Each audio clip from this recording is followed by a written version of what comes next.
Namaste. Very, very welcome every one of you.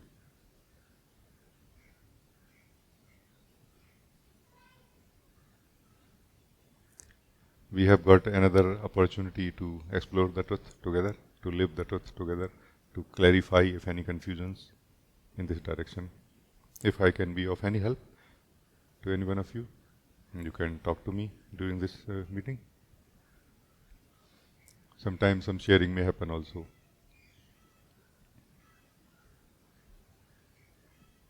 Some guiding also may happen sometime.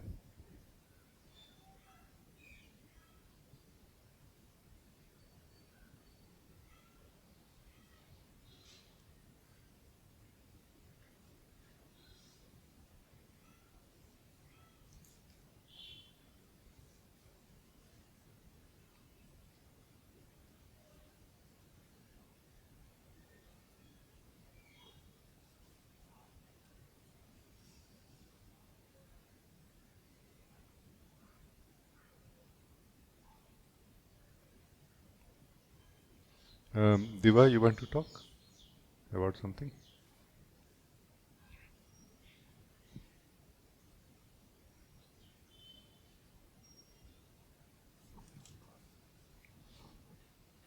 Pranam Rajee. Namaste. I don't know what happened, but actually didn't literally raise my hand. Aha. So I, Fine. so I was wondering. I was actually wondering in my heart what happens. What happens? I think your heart has learned how to use AI. Is because when That's you why mentioned it has raised the hand remotely, like wirelessly. true, that might be the case. Yeah, because when you yes, so I was just wondering that I was speaking to you in my heart that now this is something different because um, as as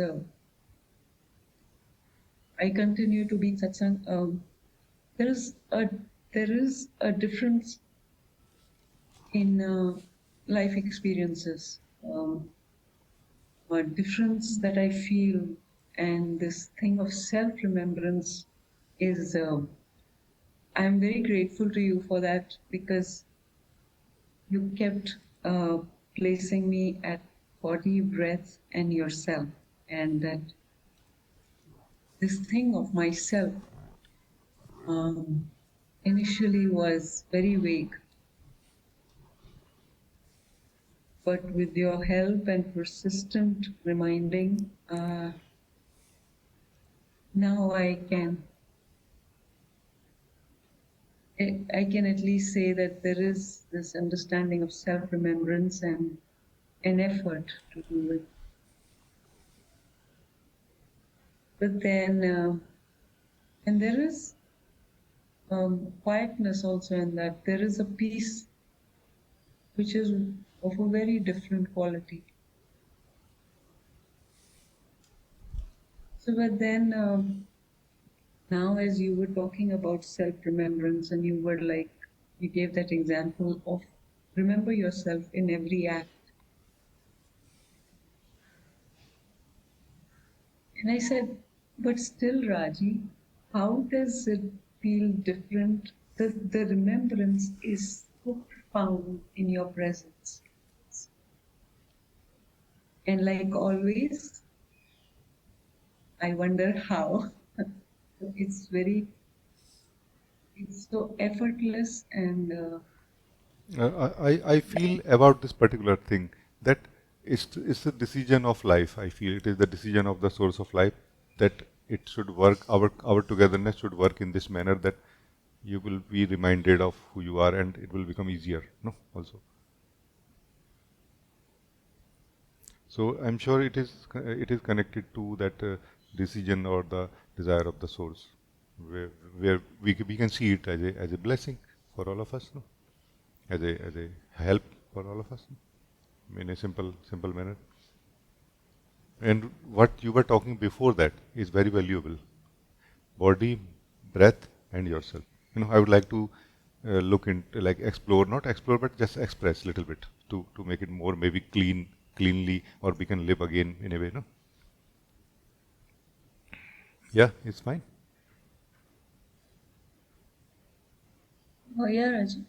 Okay. It's absolutely very, very valuable. How? What is happening is that somehow you are the being. We are the being, but we are not living as the being, and we are something constant. No, we are something constant. No, and we are continuously flowing in a way. Our attention is continuously flowing with what is changing in the body, mind, in the life experiences. No? So, to to bring our attention back to our constantness of our existence, of ourself, we need something. And that something can be the body and the breath, which is not constant in the sense forever, but it is constant in the sense that it is always there, and it is always similar to similar experience. You know, like more or less the experience of the body and the breath is same fundamentally. Maybe not the detailing of the sense mm, sensations happening in the body and the change happening in the breath, sometimes shallow, sometimes deep, and so on. But generally, it is constant in this sense. So, if we focus on the constant, we kind of our attention start turning back towards who we are. No, from the constant to the constant, and we start remembering that, hey, I am also constant actually. So what you are talking about, this beautiful, something peaceful, you said something peaceful, something very different. There is something, it's a very different taste, you are saying. That taste is taste of our own being, taste of that constant being that we are. So we don't need to create that constant being, but we do need to return in a way that we need to bring our attention back to it, because we are caught up through our attention, and we are not able to somehow experience ourselves separately right now, separate from the attention. That's why our attention with which we are one right now must come back to ourselves in order for us to experience ourselves in a way. You know, it's a artificially created experience. This is not the real experience of the self. It is more the experience of the self from the perspective of the individual. It will be followed by a real experience of the self by the self itself, within itself. But this becomes a very powerful technique which you have used and you are going to continue, I'm sure. And now, what I said today also a little bit, in the beginning, that actually we can one day use everything. All the experiences can be used. We can turn every experience into a mirror, into a reminder to who we are. That, hey, the experience is changing, but I am not. Hey, this experience came to me and I'm experiencing now, or I experience now and gone, and hey, I remain. And now next experience comes, next thought comes, next feeling comes, but I remain. So this time we are not going to depend on something constant to remember that I am constant. Now we are going to use something not constant. Like we have become more rooted in the being, we are ready for using something which is not constant to be reminded that I am constant. Something which is flowing will remind us that I am not flowing. This is what I said today. No? And it is actually the case, can be experienced or tested or verified right now also. It is just about where we are focusing. And that where is something like a like we got caught up in a way. Like we got caught up in a way, or in focusing on that which is flowing inside us. And we are just not able to turn our focus from there to that which is not flowing and who is the experiencer of it. We are like a watcher on the side of a river, where river is flowing and there are many things in it and they are flowing, but we are not flowing with it. And we have almost forgotten that we are not flowing with it. That's why we feel that we feel lost, we feel too much troubled sometime also when the view is not nice. No?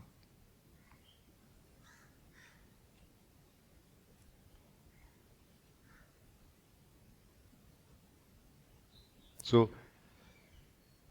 in between the two, the one who is standing on the beach of a river, on the shore of the river and watching the river and everything that is happening in the river. There is nothing between the two which we can hold on to, like to come back to bring our attention.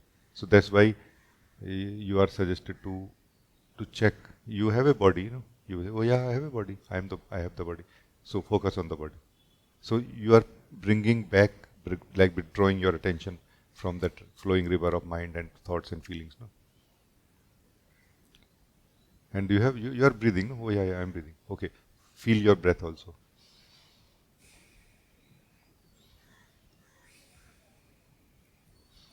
Feeling the body, feeling the breath. Initially, only this much will be required, or this much will be possible even. If more than this is given, then immediately that flowing river of thoughts and feelings will pull us in one way or the other. Like it will create the replica of it in the form of a thought, in the form of a feeling. And we will think that I am right now doing what this guiding is saying, this pointing is saying. But we will be actually back to the river.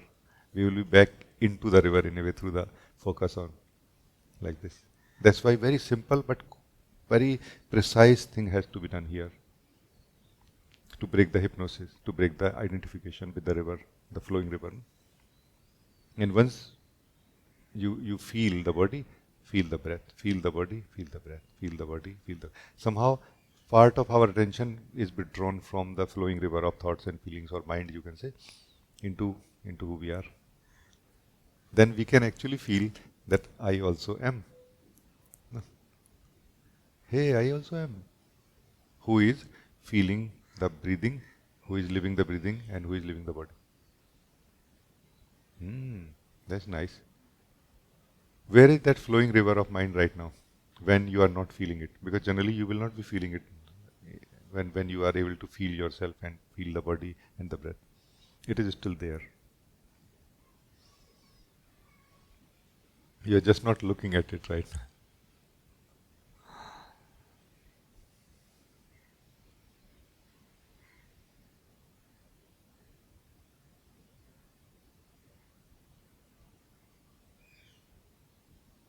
So I just felt that this exploration or sharing may it may be something like we relive this because there is a certain maturity in you, Deva, and I feel that maturity or welcoming, vibe in all of us also here. So thank you. It's very nice.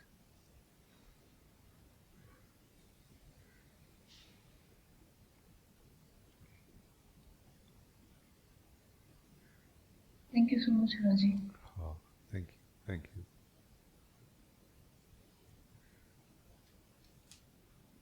It's not that flowing river of thoughts and feelings or the mind is not something, not some, is something totally false. It is not false in itself, but what we see when we see through it is false. Because then we stop seeing the truth of life. Then we stop living the truth of life. That is where we do not live the truth of life, or we live something else in place of that. That is what is living in a dream or living in the sleep state of the self. No. But the flowing river, the thoughts, feelings themselves are not false. But they and us together is not a good combination. If they get mixed with our vision, with our capacity of perceiving, that's not good. We need to we need to empty our eyes or clean our eyes. What does it mean? This is what it means, that we need to clean our eyes so that we can see ourselves clearly how life is, what life is. We can experience it, perceive it purely, no? Like this.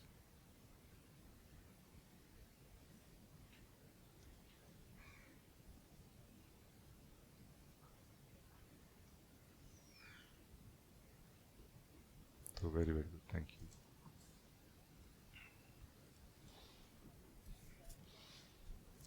Deepa, you want to say something? Namaste, Rajee. Namaste. You were talking about, just being a watcher of the river flowing, you know. But I guess all my life I have been deep diving into the river to understand life, right? Or to learn my lessons. How to remove that stickiness and, just be a watcher rather than going in and then coming out. Um, Let me just confirm first that you are talking about the river that flows within ourselves, no? River of feelings and thoughts, no? Like this river. So how to not dive into this river of feelings and thoughts, and how to just stay as the watcher on the shore of it. So this is fine, but how to remove the stickiness from the river or from you, or like how to remove or break that mechanism. So can you be more specific? Break, Yeah. yes, yes. Break the mechanism of, let's say, everything revolves around. So it's like if you have not resolved it, or if you are still, carrying some sort of essence of it, then you go back into your old ways of doing things, right? At times in a certain situation, but same loop but different experience, right? Yes, yes. So how to not get stick, Uh, or is there still a lesson to be learned, or is it necessary to learn a lesson? for sure, there is a lesson to be learned here. What is that lesson and what can be learned? We can maybe explore like this. Um, when we, let's say, came to social media first time, we all were so excited that we would look at every post that would be there. Every every post of the feed will be, we will be looking at it many time, or into it, and every word of it, and every video and everything of it. No, and then slowly we started becoming, it's too much. No, then we started looking at how to get out of it now, because we started sensing that I'm caught up now. No, like I'm caught up means in the sense of addiction. Like we got addicted to it now. Like we go to look at one particular post, and then we end up watching 375 posts more after that, and we just don't know how to break it. No? But at some point, slowly, we most probably, most of us are going to become wise enough that this is useless. This is just wastage of time. What can help? Let's say now come back to this river that is flowing inside us. At the present time, when we are less conscious of ourself being here, or being on the shore, standing on the shore, we are not aware of standing on the shore right now. When we are less aware of standing on the shore, that time we have much higher chances of getting caught up in it. So what will happen is that one or the other thought will appeal to us in some way, like it will prove to us in some way, it will create a feeling inside us in some way that it is important for me to attend it. As simple as this, thoughts are moving, and they have sort of an appeal that they are important. I have to attend them, because otherwise something wrong may happen in my life. I may lose some opportunity, some discount coupon, or sale or something, whatever. Like different thoughts have different appeal, different region to be that we get pulled into them. No? Sometimes it is fear, sometimes it is greed. No? But one of the two, greed or fear.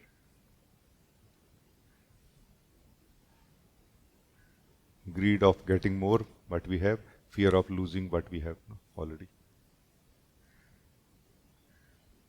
But as soon as you will start sensing your own existence, as simple as a remembrance that yes, I am someone who is looking at it, no, that somehow withdraws your attention back to yourself, and the appeal that many thoughts have, which are like more shallow, simple passing thoughts, will be will die. It will not be there anymore. So there will be still thoughts which can pull us, but less of them now. not every thought. So already we have achieved something here, no? Then second step is to continue the same thing. Then what happens is that more of your attention is pulled back from this river of thoughts into the truth of who you are. The more stability and constantness of ourself is felt, and somehow our own wisdom start waking up. Not the wisdom of remaining identified with the river of thought, but our own wisdom, our own intelligence starts waking up.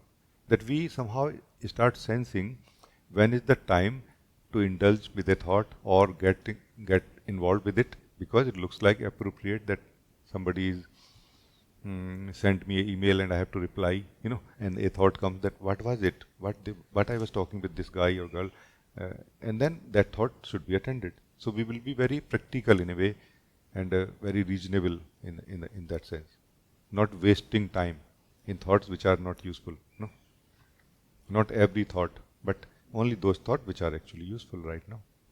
The same thing can enable us this also.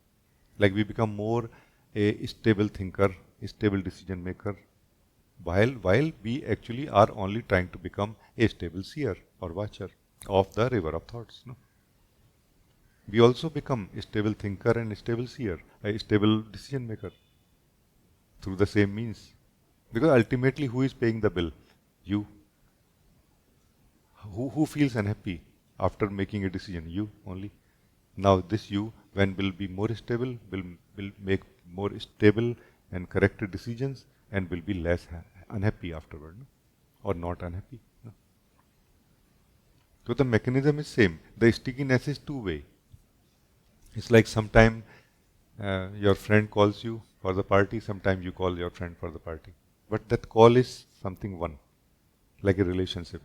That relationship has to be broken. Uses of the mind of this river is fine, but relationship not. And this identification with this river of thoughts is the relationship we have with it now, which has to be broken. We don't generally live real people. We live the thoughts about them inside us. It may be surprising. Because many times real people are found to be much more kind than we thought at first. Many times maybe not also. So it's not like a fixed rule. They are found to be more cruel also. Some. But many times it happened that the way we thought that these people are, they are found to be much more kinder. Like they were ready to be kind and loving towards us, and we were just thinking that no, they are not. Like we were living their image that we have about them inside us. No?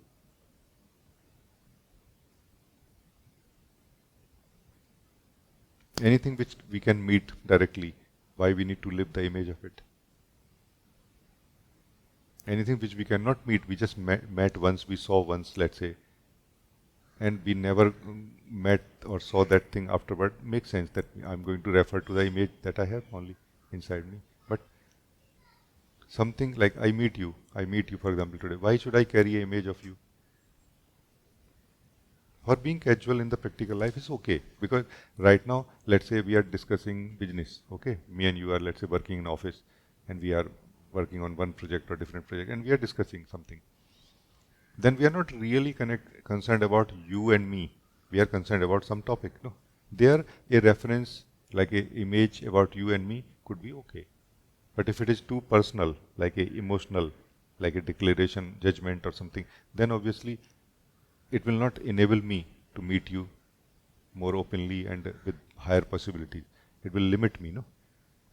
That I will already declare that no, I don't think she can understand this. So I will already not say this to you, or I will say in such a tone that, you see what I mean? Like this, we are limiting the possibilities of this moment also so much. I don't mean, as I said, that the other person, the image you had about other person could be sometime good also, that, oh, she is such a good girl, good, beautiful being, and maybe not so beautiful, or maybe beautiful, but in a different way than you will imagine. No? What I'm trying to say is the best option is to get out of the identification or relationship with this river and get into the truth of who we are, and live the wisdom or the intelligence of our own being, and from there we decide. We can still use the mind, we can still use the thoughts and feelings, the memory and everything, but we use it rather than it using us. Yeah.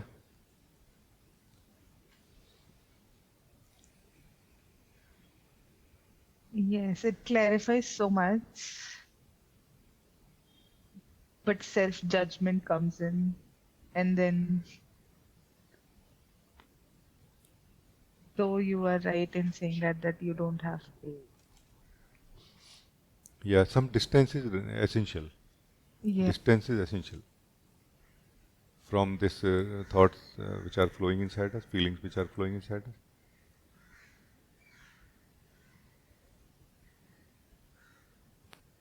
it sounds simple, but yet so complex to understand at It is. times. That's why I am also feeling inspired to try try to explain again and again, because I know it is very difficult. It is possible, but it needs persistent effort, continuous effort. Like you need to be really determined that,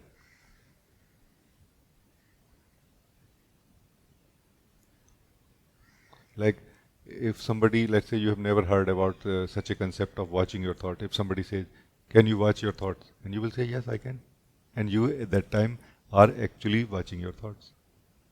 But then afterward, you will not be able to. What happens? Why we are not able to watch our thoughts afterward? Because that time you were caught by surprise, and when we are caught by surprise, our identification is broken for a moment. Then we are able to see things as they are. But after that, the identification kicks in again, and we don't notice that we are identified. Judgment basically is a certain thought or feeling or group of certain thoughts and feelings have got mixed with the seer of it. Now it is not you, the seer, looking at a thought or feeling or a person or an event of life.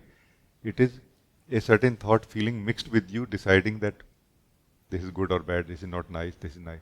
Like, so it is the feeling judging, not you really. If you are empty, you will not judge, you will only watch, you will only see, you will only know how or what it is. And as I said, this life is full of surprises and different kind of people, different states. Some are very intelligent, some are less. No?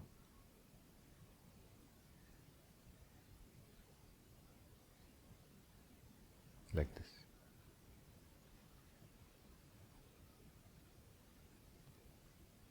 Thank you so much, Ji.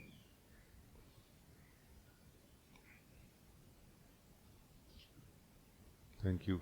I think your thank you says that you understood, like it is good, it's fine, like. Yes, I understood. It's just that I need to start implementing it. Yeah, and I want to add one thing here, important pointer here, is that why it is so difficult, one more reason why it is so difficult is that what we are calling ourselves right now is is the is the taste of our mixed state, meaning the thoughts and feelings are feeling particularly are mixed with us. So we are living those feelings and our existence together. So it is the taste of being, but not purely. It is the taste of those feelings, but not purely. So it is like a mix of these two things together is what we are calling the experience of ourselves. And we are very much comfortable with it in a way or almost attached to it that we don't want it to change now. That's why it becomes so difficult to separate those deep feelings from our existence. No, but it is necessary. And that's why also it is important to know ourselves in the purity of being. So that we can know everything in its purity, so that we can live everything as it actually is. Living everything as it is not a sin, not a problem, not a bad thing, no. Not living things as they are is what is creating the chaos, mess in this life. No? And not one. Almost everyone is doing this. So please be aware that at any point of time, there are some feelings mixed with us. And we are looking at life through them. There are some checkpoints which can be noted. Like when we have strong preferences towards what we are looking at life, no? Then we can be sure that something is mixed with us, the seer. If we find ourselves in the daytime, sometime, few minutes, when we are just looking, not looking for anything. For example, this is also a master key I heard from great masters. When we are looking, not looking for anything. The feelings are looking for similar feelings when they are mixed with us. When we are empty of those feelings, we are not looking for anything. We are just looking. This just looking is what I call just seeing. And this just seeing can begin like from a place where we are mixed, our feelings are mixed with us. But it will take us to the place where no feelings are mixed with us anymore. You know, this is what is just seeing. I think recently what was the version last which was shared was just seeing in 3 steps, like this, which is basically a process, like a iterations, like a cycles of doing the same thing again and again to come to the purity of being more and more and more empty in a way, emptying ourself in a way. Ourself means not the energies, but the being only. Energies, emptying is separate project, separate discussion. You know, I'm talking about only the being, not the energies, body, mind. Like separating the being from the feelings, like this, so that the being can live the purity of itself. So thank you. I think this I wanted to add this also. I got another question out of it. Yeah, sure. So, is it like being in meditative state all the time? Uh, Because even when you go in meditation, initially you just watch your thoughts, let it go, and then because you are just watching your thoughts, you are not doing anything if the thoughts are coming in, and then slowly the thoughts remove itself. uh, I would not say meditative state. I would say natural state or true state of being, because meditative state basically is an experience when of the same truth that we are. Like when we are in meditative state, what we experience is not truly our true state or the natural state. It is basically a mixed effect, mixed experience. We are coming from a state of identification with the other feelings, and because of this, it looks very different than how it actually is.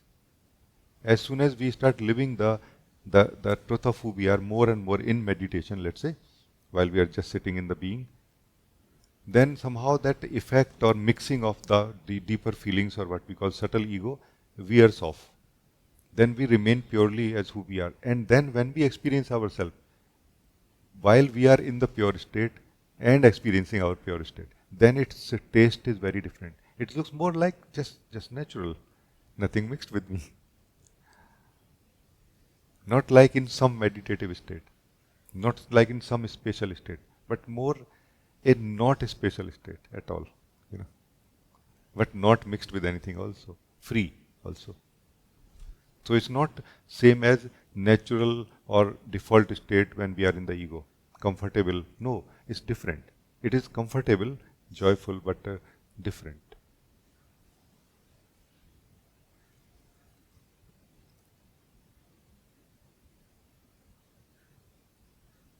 Now the thoughts, feelings will come, but you have completed your course. Now you know that you don't want to attach with them. There is something inside you like a vigilance which works, almost like working for you. You don't do any work now. You just rejoice in your being, in the natural state. Or when we also fall in love with our natural state more and more, we develop taste and value for it more and more. That also works in our favor to not be involved in the feeling, with the feelings. Because those feelings cannot give us anything more than what we are getting already. The taste of our own being, the purity, the wisdom. And it is something which kind of, something which is not going to become old. It remains forever fresh, like forever young. No? And there is nothing forever young in the feelings at the body-mind level. That's why we know there is something totally radically different. There is no comparison of it. It's just about developing taste for it. Once we develop taste for it, there are no feelings of this world which can attract us that, oh my God, I got pulled into them. No, you will not. It's impossible. Because there is nothing compared to the pure natural state of being. It is like nothing, and it is still, there is nothing which can be which it can be compared with or equal with, no, like this. So did I make it clear? Uh, Yes, Ji. Yes. Thank you so much. Thank you. It's good. It's very good. Nice talking to you. Thank you. Always blessed out. Thank you. Thank you. It's very nice. Thank you. Anna, you want to say something?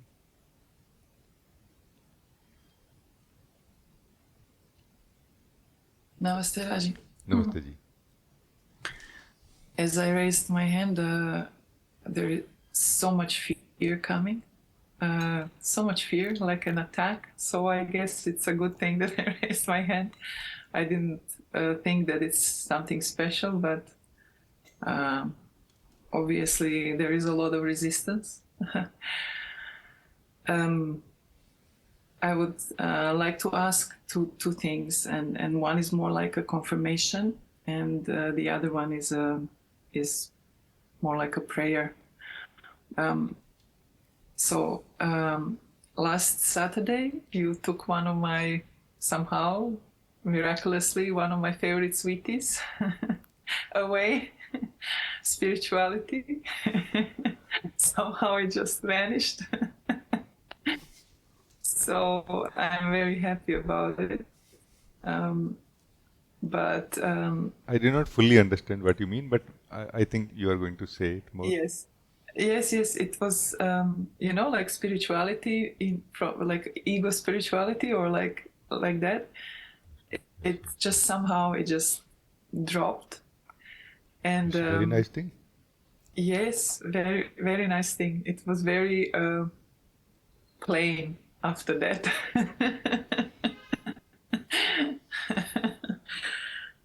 Allow this little bit, then it will show you its power. This purity, no? Purity, Yes, this plain is very simple right now. yes, It's so powerful. Because real life yes, begins from here. Real exploration, real knowing or real spirituality begins from here. yes, yes.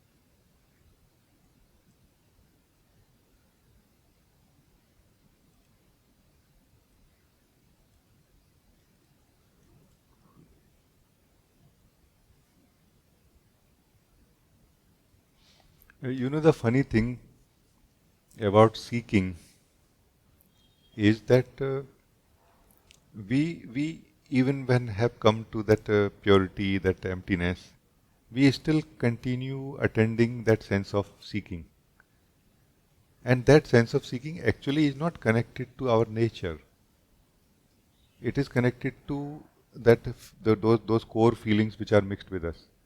Those feelings are kind of activating themselves in a way and trying to find a to get life, and through us they get life or expression that we seek. The being that you are does not seek, actually you express only, no? Because you are wholeness, you are this wholeness of being. You would express, you would not seek. Where is any place where you will go to seek? You are everywhere, you are everything.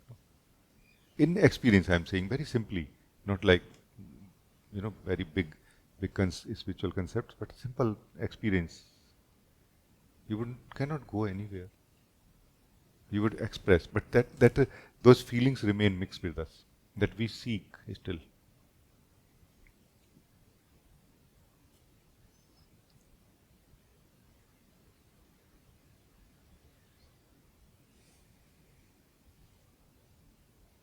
But in one way or the other, we are as if not somehow allowing ourselves to either, we can say, settle with our being, in our being, relax in our being, or live our truth. In one way or the other, it means same thing, but in different ways I'm trying to say the same thing. Like as if our belly is very stressed still, like we are going somewhere, we are going to go somewhere, not right now, but just after this meeting we will go somewhere.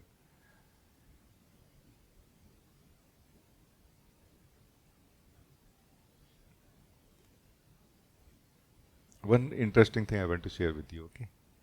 There are two type of people in this world. The one who are perfecting the doership, and the other very rare ones who are perfecting the doing, the action. And actually by perfecting the doership, what we will attain, if ultimately not the perfect doings, no? And if it is clear to you, to any one of you, if it is clear to you, for example, perfect your action, perfect your doing, not remaining as a doer, then there is no seeking, there is only doing and the being.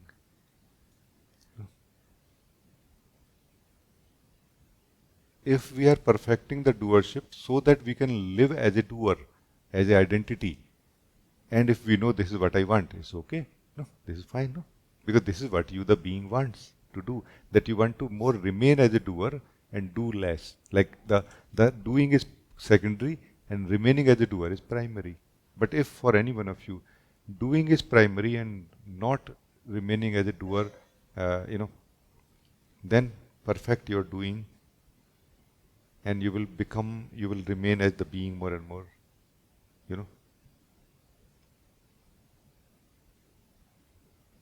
Like the sense, the weight of the identity will start thinning away very fast in this simple method. This is a method actually to remove or reduce the weight of ego from our existence, from our space of being. So yeah, please say anything. You wanted to say some things, and this was one of them. Thank you. It was actually on that track, but I think you got it already. I wanted to ask, because this doership or like hope of the future is not anymore, but that has been for a while now, like hope of ego and like future and plans and projection and so on. And now this spirituality or this spiritual seeking also dissolved. And I wanted to ask about faith, because when the sun is shining and the things are nice and plenty, and then it is okay. But I wanted to ask about the faith. Is it coming from the stability in the moments when there is clouds, or when there is experiences that are, like, for example, now I'm still in this fear, and I'm not stopping it from going away, but I can feel it. You're talking about fate. Faith, Achha. yes. Aha. Where does the faith come from? That was the How first question. how fate will fit in this? I'm not able to understand. Meaning Somehow destiny. trust. Fate means like destiny. No. Faith, like trust, like faith in God. You know, the faith that. Faith. Faith. Oh. Yes. Okay. Thank you. Yes. That good that I asked. Yeah. Yeah. How faith will come? No, not come. Maybe where does it come from? From within. Yes, I because see. in the moment I'm just Very relying on beautiful. stability and on breathing, like that. But it is like it's Actually, all unknown. all? everything is unknown. Yes, So yes, yes, yes. yes, True. yeah. It's true. Everything is unknown to the individual self. Everything is unknown, true, but only to the individual self, not to the being. To the being, everything is unknown by intention. Like the being is trying to live in the belief that I don't know anything. The being is trying to live in the play that I don't know anything, so that it can feel excited to know itself, to know that which it already and always knows. That the faith does not come from anywhere, because faith is not a real thing the way we think about it. Faith is the simple experience of oneness with everything, which is internal and always present. When the mind or dependency or faith on the mind is reducing, the true faith or trust is arising by itself in the same proportion. So our trust or our faith in the knowledge of the mind or the thinker or the individual self that we are, when reducing, this true faith is arising by itself.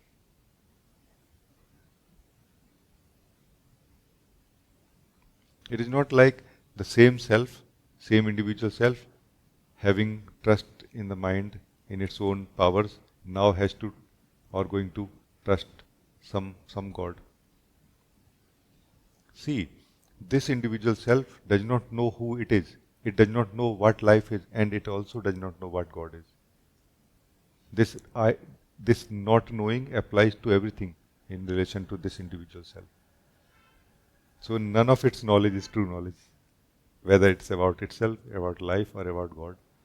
However, the being that we are, every one of us, naturally has a connectedness with the source, with the God. Naturally. When truly we pray, deeply we pray, we don't really know how exactly we are praying, to whom we are praying, what is my relation. Prayer is more something higher and bigger than the one who is doing it, always, always. If it is not, I would say it's a practice, not something which is really a prayer arising from the source. It may sound strange, but it is the one who is praying, is the same one who is praying too. There is only one. There are not two. The devotee and God are not two really. Prayer is that bridge which makes it true, makes it clear experientially that there is only one. They are not two.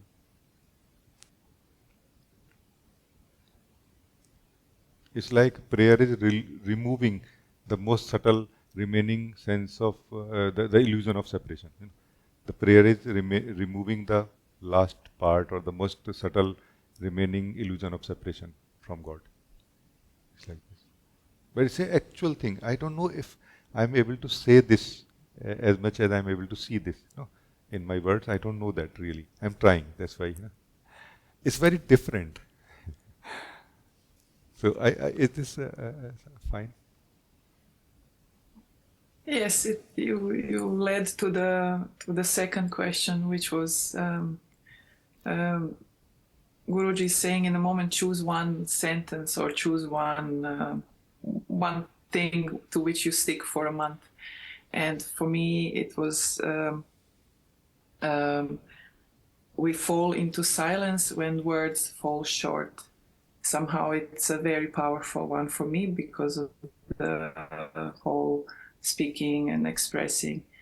And but I also know which silence he's speaking about, so I can only pray for this silence and for this restlessness, as you were describing before, to of a seeker of seekers or just restlessness to drop somehow. Yeah. Yes. The restlessness is like a middle state. Everybody goes through. That middle state is where we are neither convinced enough to continue as a doer, thinker, seer, a seeker, no, and nor we have given up completely in a way. Like the let go has not happened completely, letting go of our attachment to the ego identity or its version or point of view. That has not happened fully yet. So that is the restlessness, basically. It's a nice thing. It's not a bad thing. But what happens is that in this restlessness, many times mind will stand a chance to convince us that something valuable is there and let me go and become a doer and become a thinker, become a, something again. However, it is that ground which is going to kind of break open in a way for us and we will drop into our being very quickly at some point. Or you can pierce into the self also. For that we do self-inquiry. Self-inquiry is piercing into the self. So whenever you feel confusion, do the self-inquiry. The one who is feeling restless, check who I am, who is feeling restless. Is going to bring you in a way closer or deeper into the self, away from that false self in a way more. And at some point, out of it.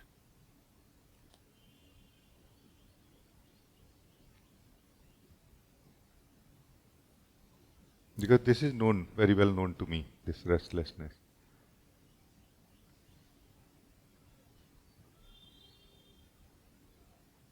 It is just collection of fear, of a lot of fear that has not been looked at for a long time because it was masked with spirituality and hope and trusting God and yeah, like that.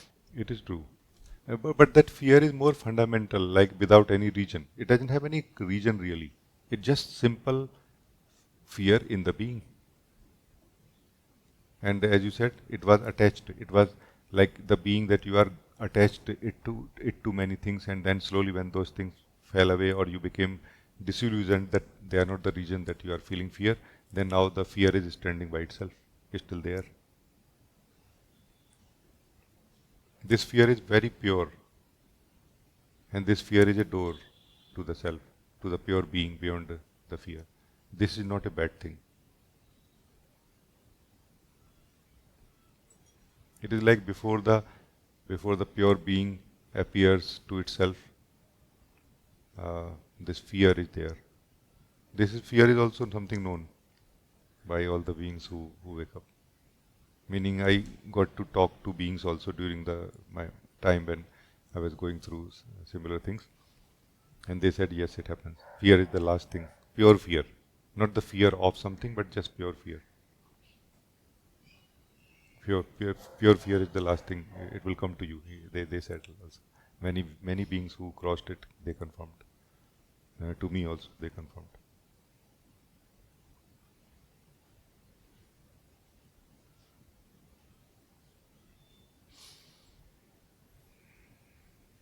But I don't know if it will. I don't know if what will happen to it. But I just want to share with you that this one who is trying to cross the fear, this one will never cross it. Can never cross it. And the one who would one day say that I am beyond it is all the time beyond it. This is the thing. Let me just share my version, okay? How I am looking at it now. I would like to define it like this. There are two things in relation to the self. One is self-awareness, another is self-consciousness. Self-awareness is when the self is aware of itself, within itself, without any help or any other form of awareness, without using any other form of awareness than provided or available within the self only. This is self-awareness. In this self-awareness, there is no individual self that I am the seeker and I found my true self. It is no such thing.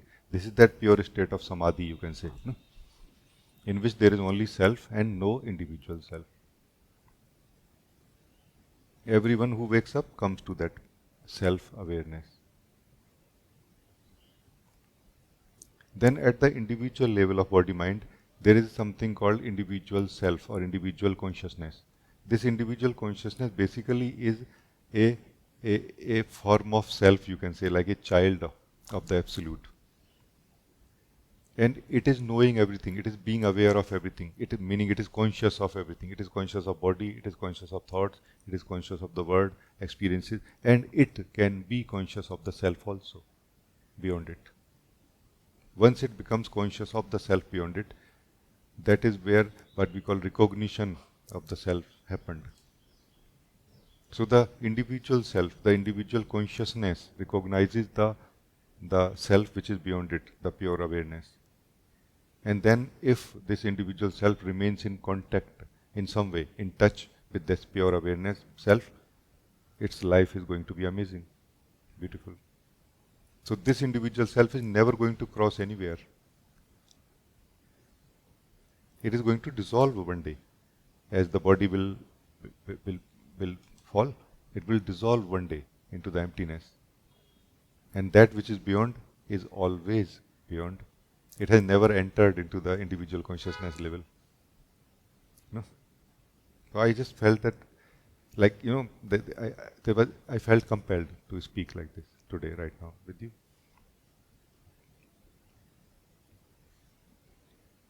But you and Guruji, you live from self-awareness, not from self-consciousness, right? Or you live from self-consciousness? There is nothing there in the self-awareness. There is no word. There is no body or bodies. There are no other people. There is no speaking. There is no student. There is no teacher. There is no satsang. Then how anybody can speak from there? And who will be there to listen?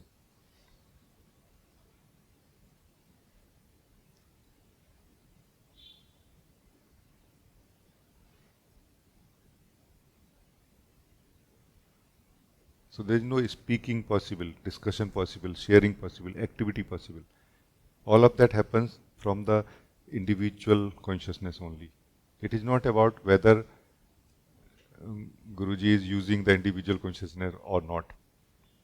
It is about whether there is a sense of self in that or not. So in Guruji, there is no sense of self in that individual. I'm just I feel it kind of, it is safe to say like this, because Guruji himself said that as if there was no self remaining. No? So he is that pure awareness who is speaking through this individual, which appears to us as the form, no, of our Guru. No? I feel like this. What do you say? I say I go for the gold.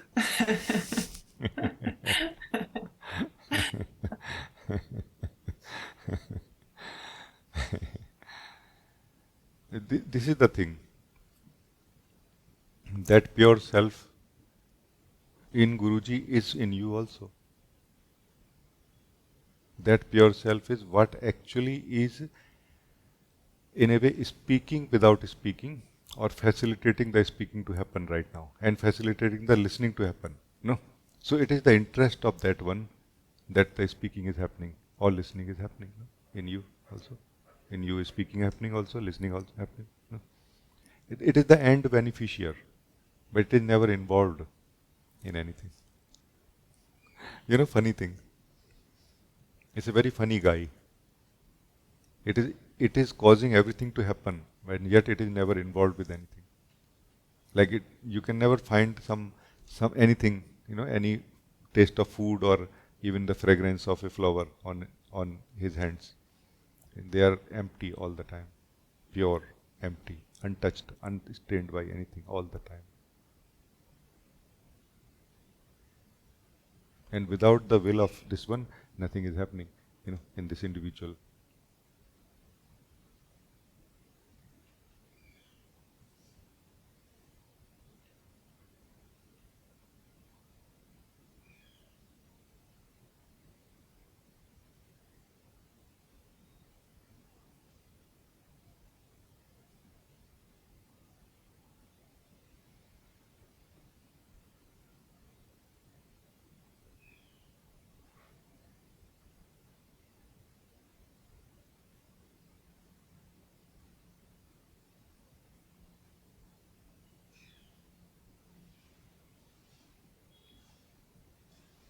So this individual self, individual consciousness is continuously creating something, which is a collection of certain feelings and thoughts and a sense of story and everything in it, which this absolute is living and enjoying.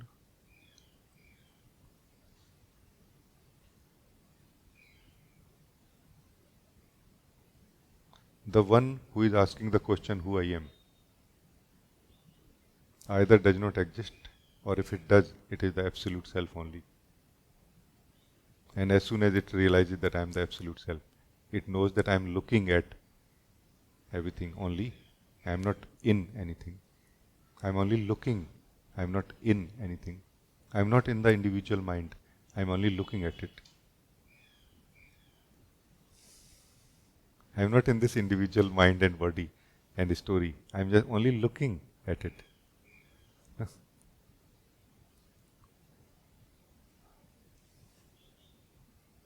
I am just sharing my experience, or you can say like this, no?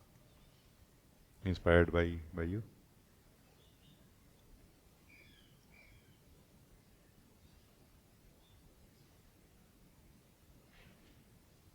So thank you. Anything else, please? You can say. Thank you.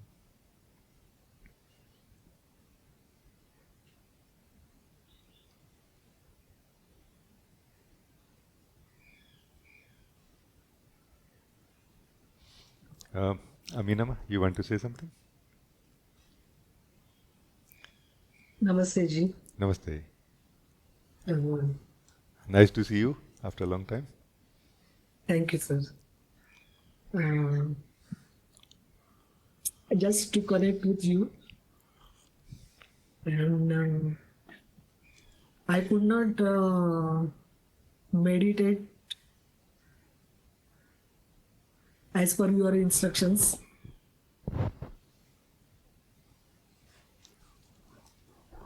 Please help me. There is nothing to share with you. You could not meditate means like you are finding it difficult, or you did not find time? Not finding difficult, but it is time is not there to me because of sickness. Ha, My sickness. I see. So please help me. I always feel that this what I share does not really take as much time as it takes the intention in a way. You know. So if you have intention to do this meditation, which is not really a doing as much as it is a decision or shift in the focus, in the attention, then you can continue doing this meditation while you are doing your daily life activities, where you are saying that you are busy right now. No. Meaning everything that you are doing can be, not everything of it may be, but at least some part of it can be converted into a activity which is where it is serving the activity also and serving you also in the direction of meditation. No?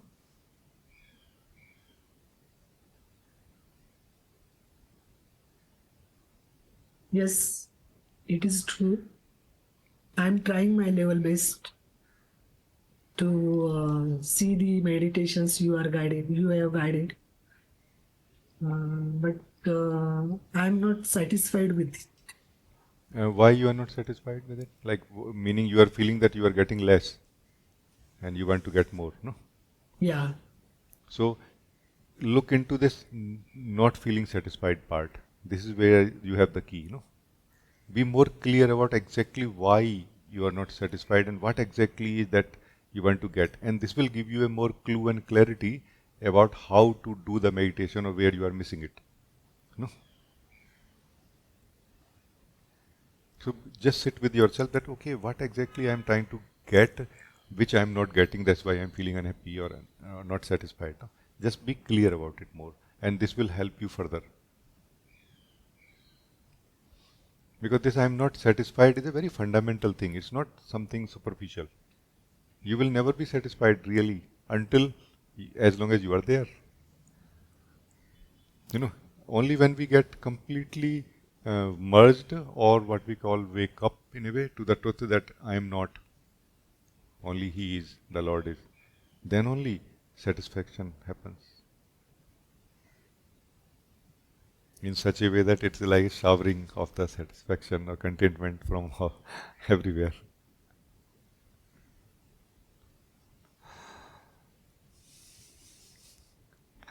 So as long as it is not happening, uh, clarity is the way, refinement of understanding what is that discontentment. Being more clear about this discontentment is the way actually. And it is going to lead us that, okay, do this more, do this meditation more or exercise more, and in what way also. Yeah? So please do like this.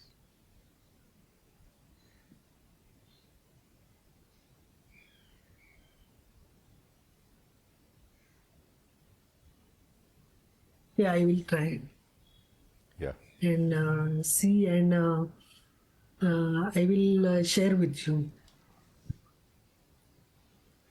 Yes. This will be nice if you share with me that what happened, no? It will be nice. Okay. Yeah. Thank you. Okay. Okay. Thank you. Thank you so much. Thank you. Thank you. Very, very good.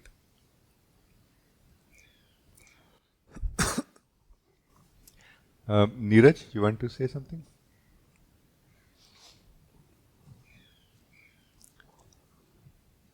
I have very, a weird ask maybe. I just want to, I just want you to talk to me. I mean, I do not have any questions as such, but I want you to take questions out of me. So, I need, I can it just may be, share something. I always feel in such a state that sharing is what can maybe help. No? Because you will yeah, be able to see something out of it and then something may happen, no? Inside you, inside you. So I can just share, yeah? yeah, Okay.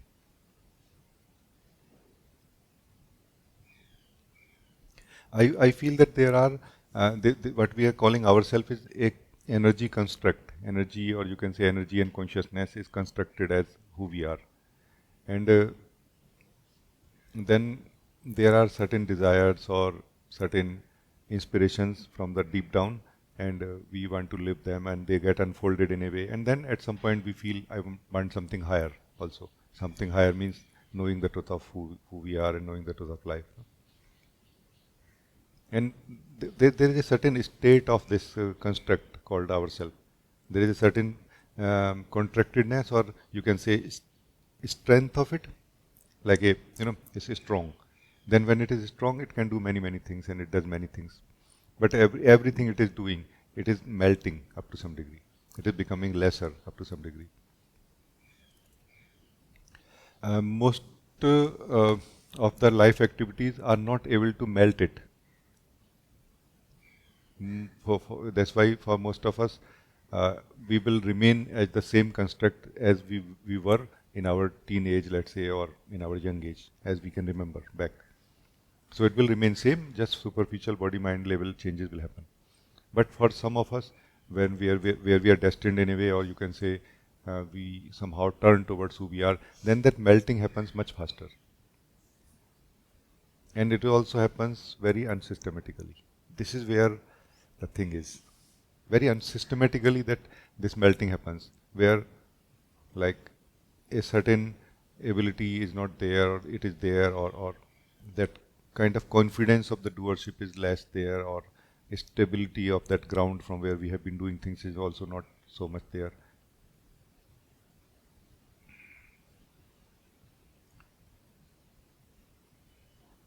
And I have myself experienced these things also. So it's not that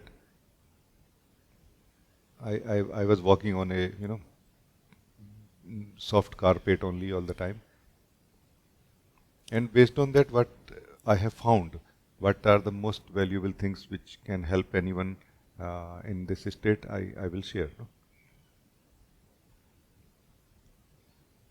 I found that there will be many states where we will not find ourselves to be a very strong doer when we are on the path of spirituality also, like dedicated forever.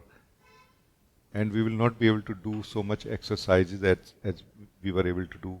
But still, there will be something we will have to do. We cannot withdraw ourselves from doing. even if that doing will be something very different, subtle. You know? Because we think that we are caught up like as if there's a net around us, holding us. No, we are caught up by holding on to something. This is our bondage.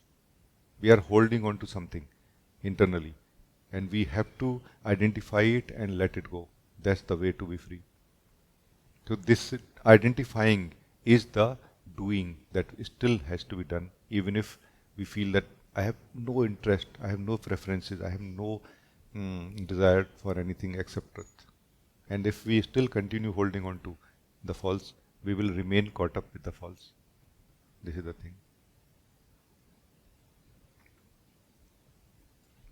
So what I call meditation, for example, is a multi-purpose tool. It's not just because meditation has two parts. One is just sitting, one is just seeing. We can do this thing together in one, or it can be generally done separately. Just seeing is identifying what I am holding on to. Or am I holding on to anything? Just seeing basically is that you have become like a pillar of light of awareness, pillar of light of seeing, that you are just seeing and you are not doing anything with what you are seeing. So you are using all of your seeing only for seeing and nothing else. And this is going to highlight somehow. This is going to become like it is going to turn towards the seer, where the seer will know that I am holding on to something. And a let go will happen. And the seeing will become more pure. And then further it will be highlighted something more subtle holding on to. And then a let go will happen. Something similar happens in the self-inquiry also, but in a different way. Like the result is same or similar, but the approach is different. In the just seeing, this is what happens. In the just sitting, however, is different. In the just sitting, it's just, kind of relaxing in the being, rejoicing in the being. It's like what we call Vaikuntha, Vaikuntha. Like it's like in the heaven with God or something. Like doesn't matter now what is going on in this world, in this mind, in this thought, in this feeling, in this body. Just in the being. And for that, just seeing generally is essential. We need to succeed in the just seeing so that we are able to not hold on to anything when we are relaxing in the being, just sitting. No?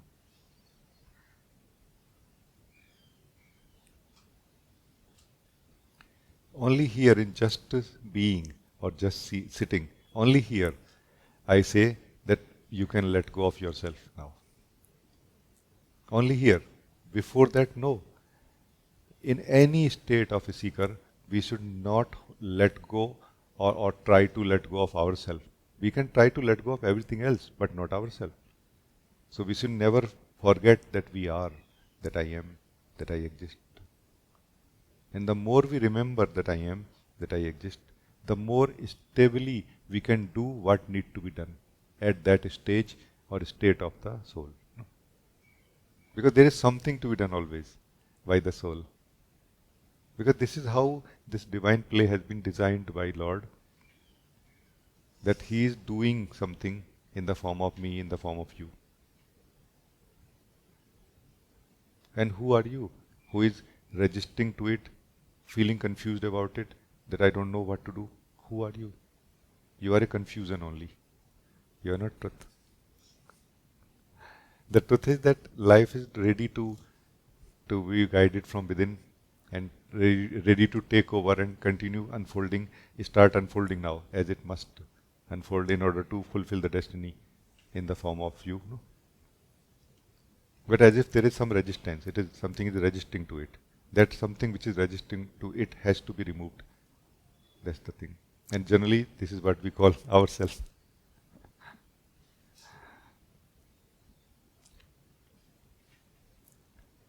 So our identification is incorrect. We need to correctly identify ourselves.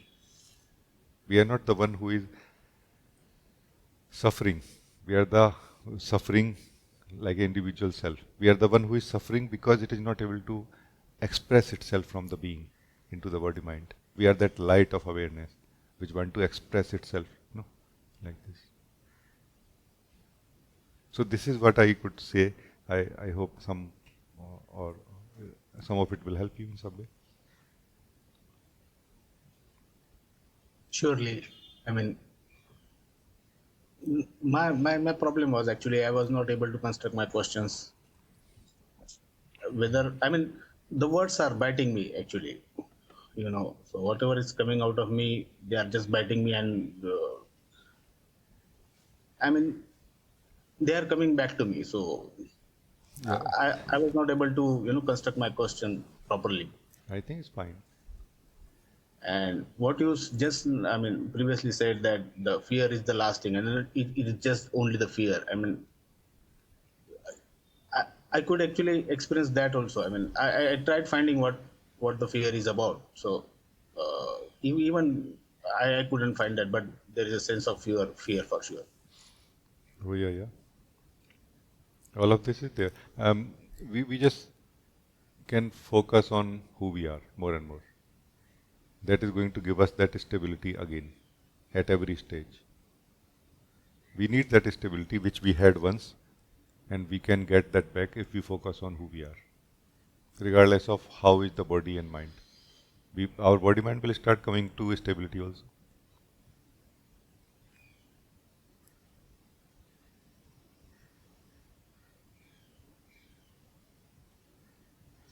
Like some being said very beautifully that the one of the most amazing thing about waking up is that when you wake up, then you realize that everything, the way it was happening, was already perfect.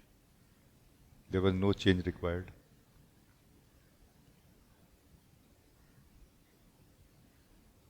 What is surrender? Surrender basically is surrender to truth as it is, by seeing, by realizing that it is already perfect. There is no change required. I don't need to interfere in any way, like what we call interrupt. I don't need to interrupt. In the computer language we call interrupt. There is no interruption needed. It can be allowed to flow the way it flows.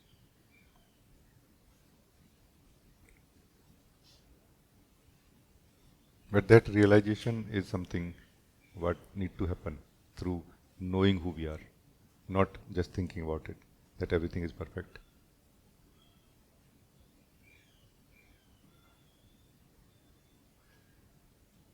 So I think it's good. You continue, and it will just open up. Something will become more clear to you by itself as you will pay attention to these things which I have shared. So good. Thank you. Thank you, Rajee. Uh, Thank you so much. so very good. Mm.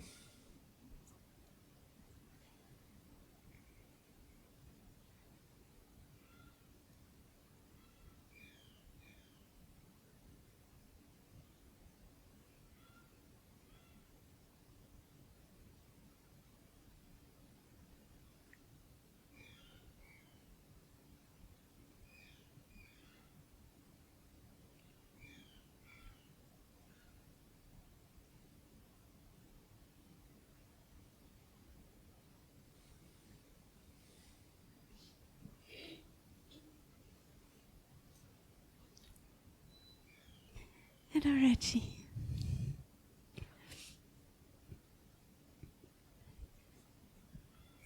It rarely happens, but today I came with a question and it kind of is still there.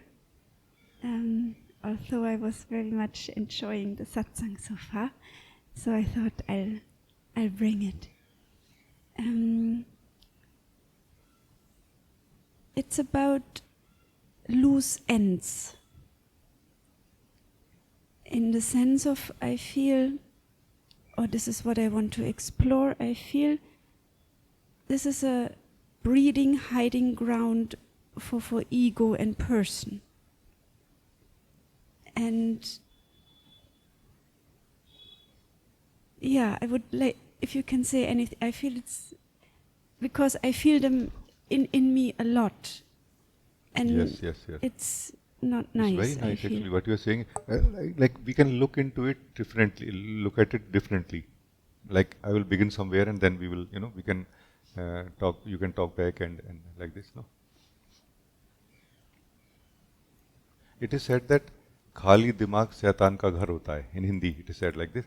खाली दिमाग means like empty mind is a house of devil, house for devil.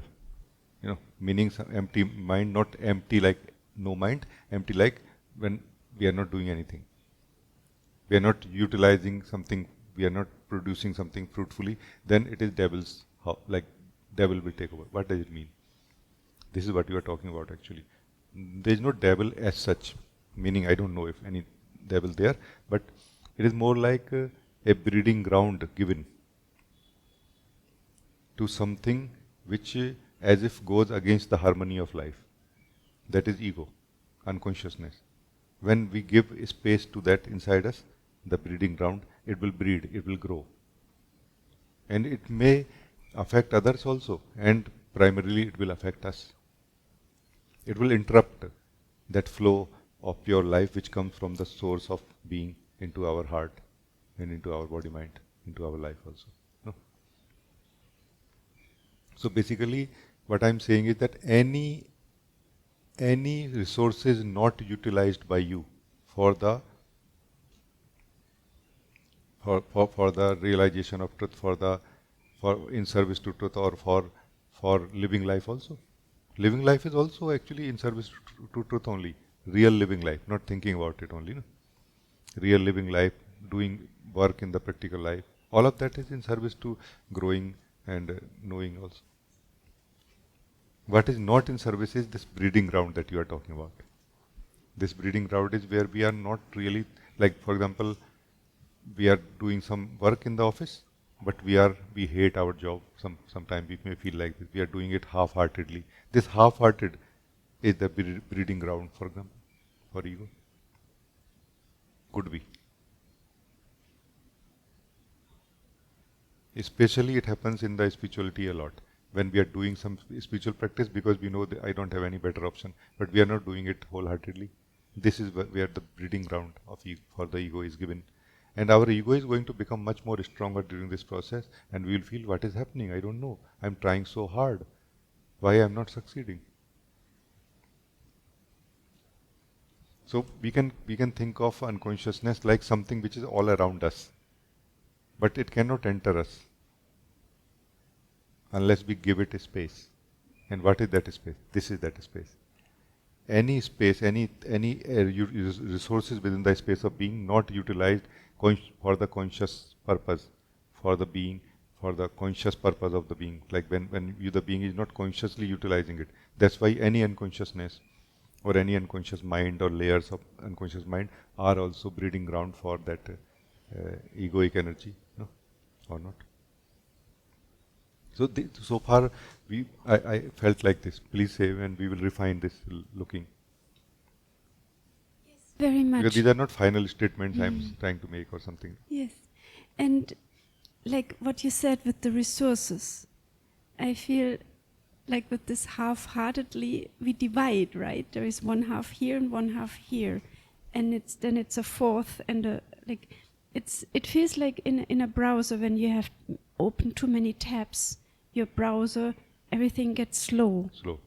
And this is how it feels, that too much and it's not so much visible because you're always only in one tab, but somehow these 25 other tabs are still open and you're not realizing so much that you have it open. Yeah. Like it's a hiding breeding, or it's very easy to forget about it or to not really look at it. And it's so much helpful when you look at it and see that it's there, and then it's kind of they're closing by themselves. And maybe practical wise we have to do some things maybe, but in a way there is also this decision, I feel, what is so important in this context as well. To decide, no, I don't want to open another tab, and whatever I'm doing now, first of all, I'm closing tabs and I don't open more tabs from now onwards. Like in that way. This what you said also highlighted the right state of the user of, let's say, the tabs, in this case, browsing tabs. The user oftentimes, through doing the work, gets into sort of a state of dividedness, like a weak state, where it somehow, as if it want to stop browsing any further, but not able to stop itself, And before it happens, the user of it should remain alert. That before I enter into such a weak state, I should already close the tabs, or I should close the browser altogether, for the time being. So let me come back to stable state. Meditation, for example, is a very powerful thing for everyone. Meditation simply that just without doing anything, without any browsing of the mind into mind, thoughts, feelings, body, life, this, that, just being for some time, relaxing, rejoicing, coming to more strong, stable state of the being. And then from here, the things are much more clear. Things are much more simple. That, oh yeah, I want to do this and do not want to do this. Because it is not that you should not do what you don't want to do as the being. It is just that you should not do what you want to do half-heartedly. Because that is only going to create a tree of hell, to be very frank.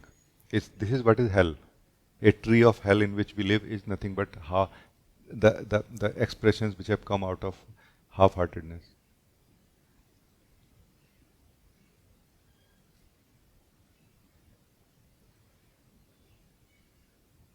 So this is also something very important, that one more way of looking at this breeding ground for ego is dust, the analogy of dust. So let's see that our body mind and who we are in living in it, the consciousness, is like a room, like a house we have. Obviously, windows are there, open, dust comes, rain comes sometime. If we do not do regular cleaning, then what will happen? Dust will be there as if it is innocent, like dust is innocent, no?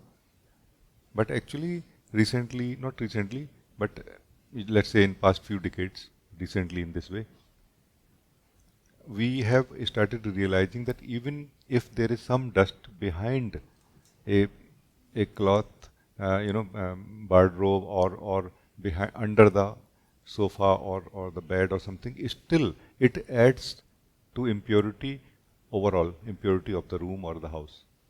If you are sensitive, you will be able to feel that the house is not as pure and nice as it can be. But when you clean the hidden dust, you know what I mean?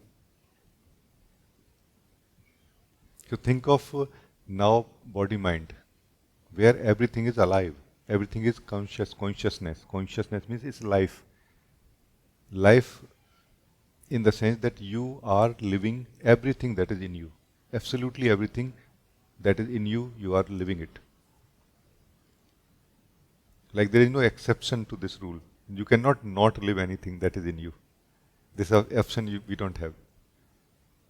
Now just think of all the dust of so many decades, or we can call sometime like so many lifetimes we have inside us, which we are living all the time. What is the space of being? Space of being basically is the being itself, the very consciousness itself, the being who can live, who is living. Our space of being is like, you can say, the space is made of the living cells. Living cells are that what we are in a way, which are giving space for anything to be contained, and also we are living it all the time.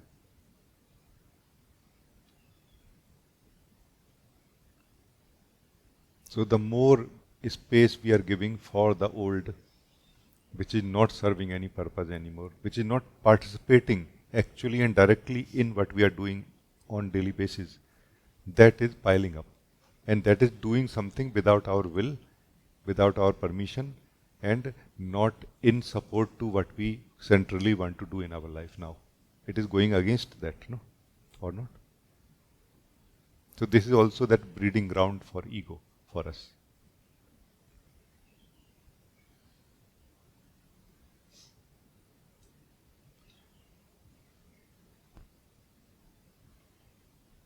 And I'm so happy and thankful that we are I you help us, you share with us how to in this picture kind of deep clean, but also help us to, or help me to not let the dust pile up in the first place, like to wash the dishes daily and not every month only. And also you are you have repaired also, like as you will become more conscious of your house, of your being, you will repair some broken roof, some wall, some window, so that when you open it, then you know that wind will come in and the dust will also, if it is there, or rain will also, but not without your knowing, without your knowledge, not without your consciousness, no. So you are correcting that also. And then a deep house cleaning once, and you will feel for a long time that freshness in the being, no? That freshness in life also, by the way. We are not living life as such, generally speaking. We are living that individual being, whatever is contained within it is all that we live.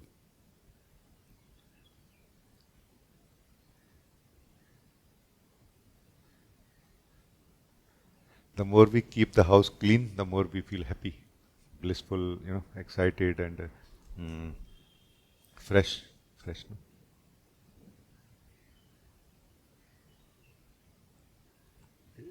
It can be like a example of stomach. Another way of looking at it. This is the last one right now. That we eat something. For example, most of the people who, let's say, have not tasted the purity of their stomach don't know that there is such a thing. Because in the childhood, we were not so conscious. And after that, it never happens to us. We are always our stomach is always half clean, half empty, and half full. And then we start filling it again. No? You see what I mean? So that is, by the way, the breeding ground for sickness in the body. Sickness simply means distortion, where the body is not able to bring its system to natural flow. What is called health is natural flow. This is health of the body. So it's not it is being interrupted continuously now. When is the time to digest? Still it is something else happening at some different stages also.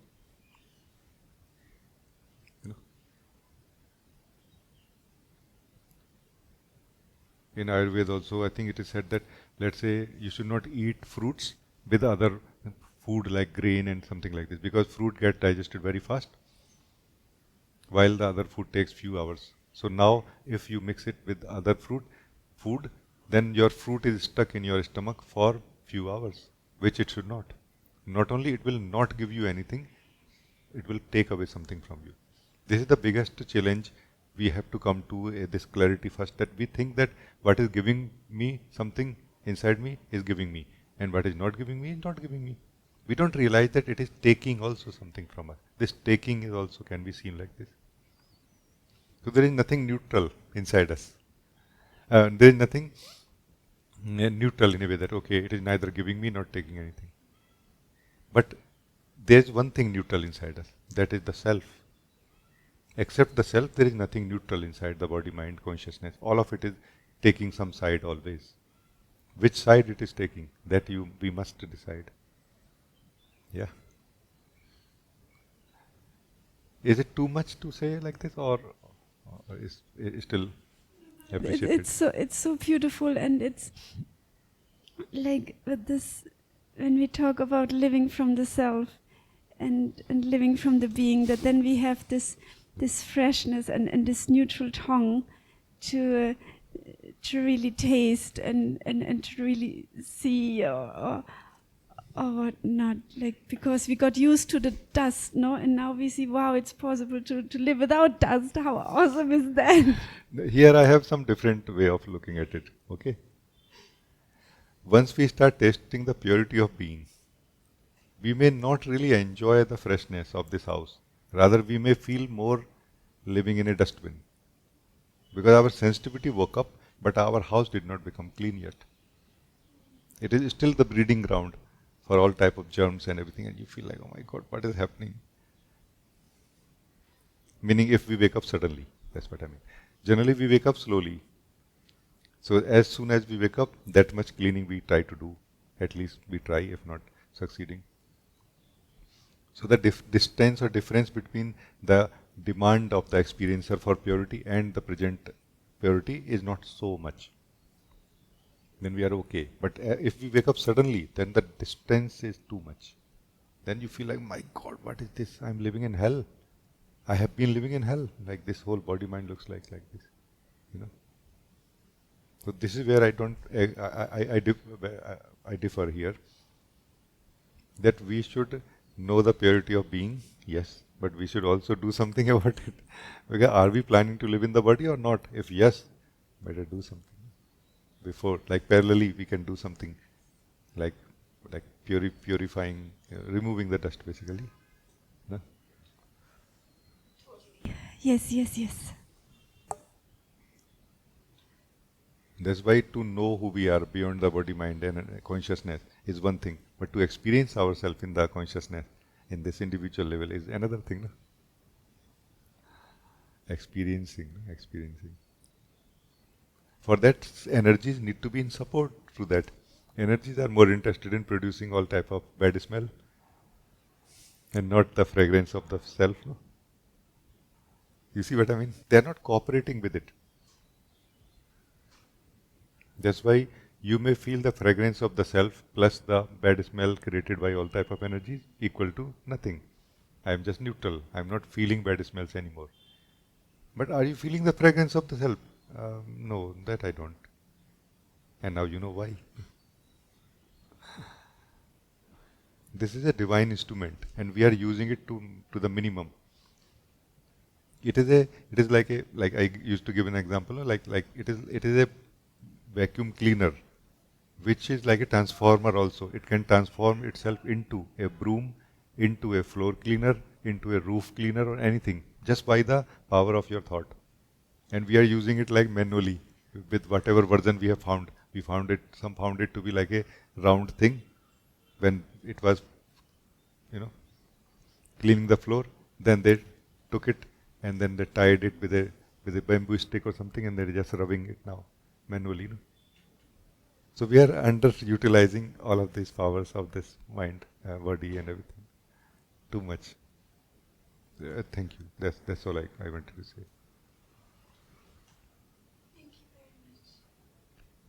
But I hope we have not gone too far in this, because there has to be a balance of recognizing who we are.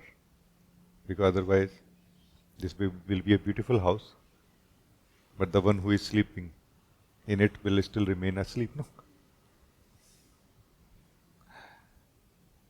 He will not be able to enjoy the freshness and the cleanliness of this house.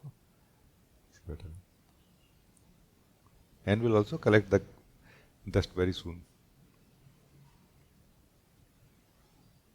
Thank you. I think we are good then. Thank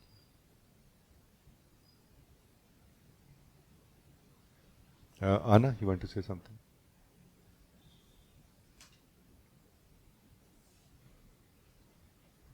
Yes, apologies. I was now going through this fear, so it was still clear that the second thing that I asked was not.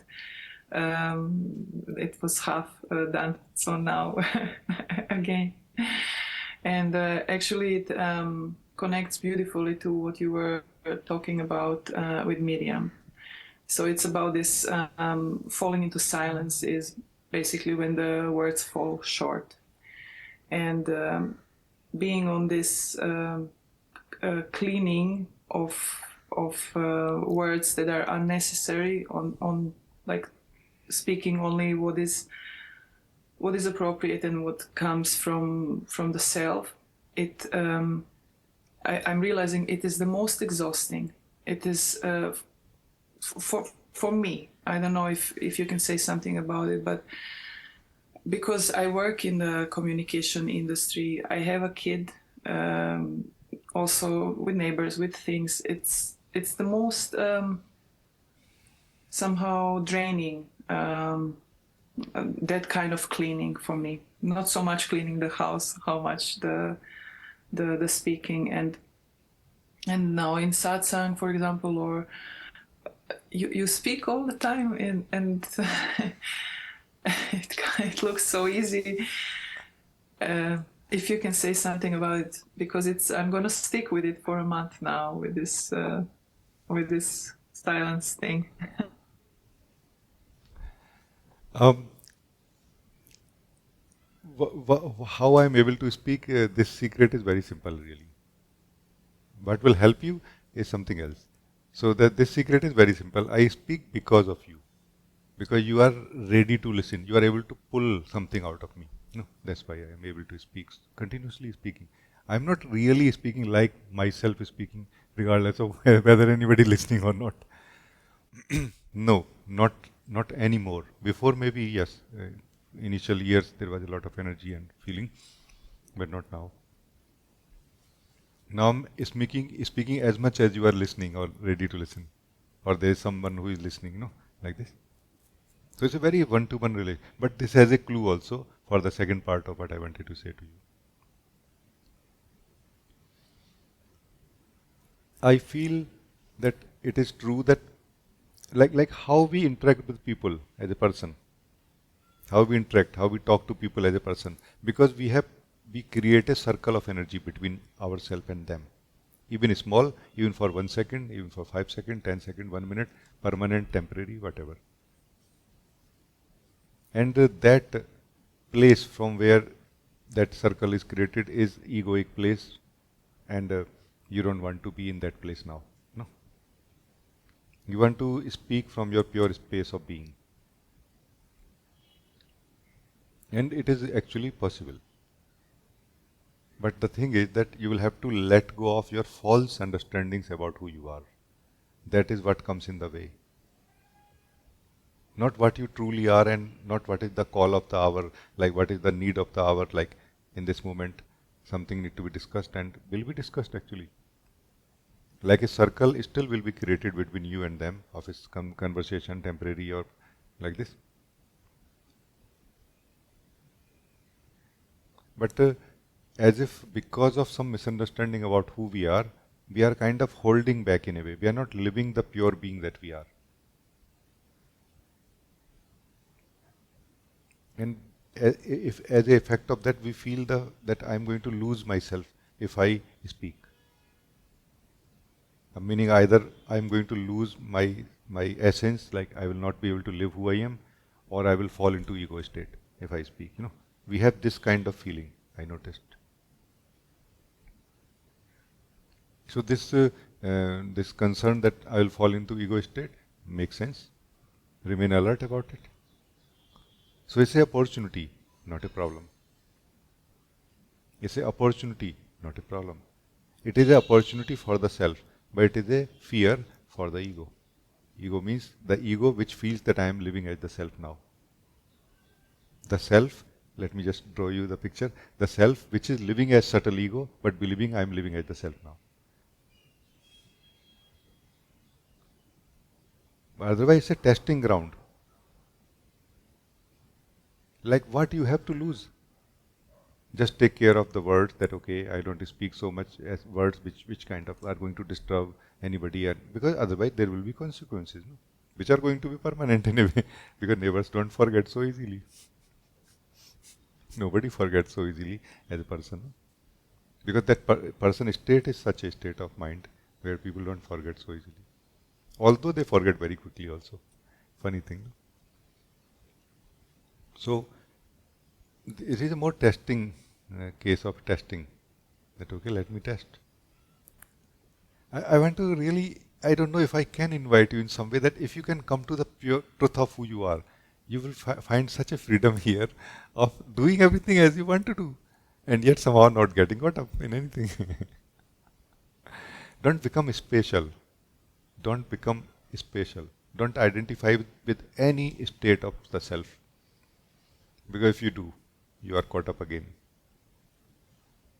Let the interaction of this moment be a destroyer of illusions or identification which remain in the subtle form, so that you the self remain after that, more clearly knowing that I am this which remains, without being someone now. That one which I thought I am, the self, hey, that was not true. In this interaction, that kind of washed away or was found to be not true. So this I am now. If you are not attached to that, you will very quickly appreciate this which remains. Because this what remains is truth. Not this what we think we are, or identified with, or holding on to. Don't hold on to anything. But you don't need to hold on to yourself also. Only when we are holding on to things too much that we need to hold on to ourselves as a method. Do you feel that this is something going in the right direction for you? What I feel is that it again comes down to fear, and that this speaking, there's a difference of speaking from fear or from covering up fear, and speaking from the self, from the peaceful space. How about a middle ground where not so peaceful but also not feeling so much fear? How about it? Are we talking about solution or are we talking about only problem? Think about it.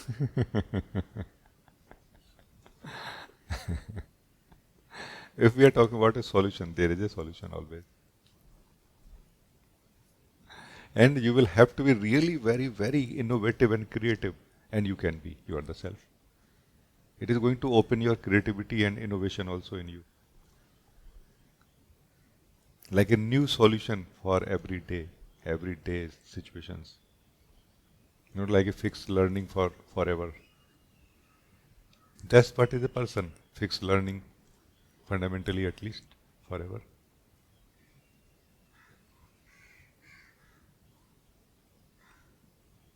Actually, you the self does not have the fear of interaction or anything, I feel.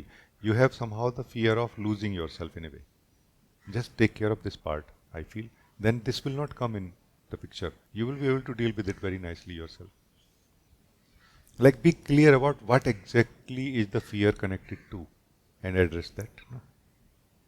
What is it is pointing to? What exactly is the fear? Fear of losing what? Because fear is always fear of losing something, like some loss. What will be the loss?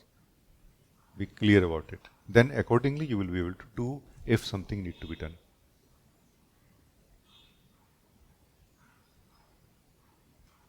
Somebody may feel that there are many states of the self where the self feels that I just want to behave the way I want to behave, spontaneously, anytime, anything. And then also there is a fear inside. In the same self, there is a fear also. The fear is where it is trying to control. It is trying to say that no, don't do like this. Because we are here living a coexistence. We have rules of life, society and everything. Let's follow them. Don't hurt anyone also, because without a control or without a supervision of the awareness, things may go out of control, like blind. Things may become blind and hurt others also. So that fear may be just trying to say that this is not the like this, but more calm, sober. Like knowing that you are the king, but not behaving like the king all the time. You know what I mean? I know it's not easy, but possible.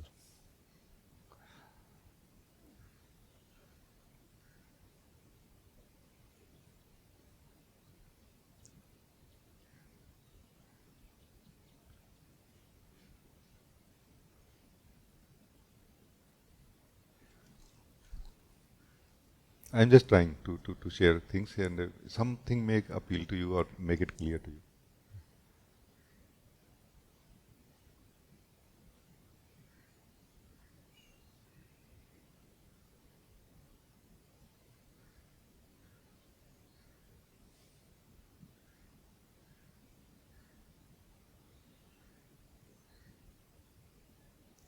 So may I just share like a song, like a like a story, so that there is a state of the self where we feel that I am this one who is living here and who has neighbors and other people to interact with and to deal with. No?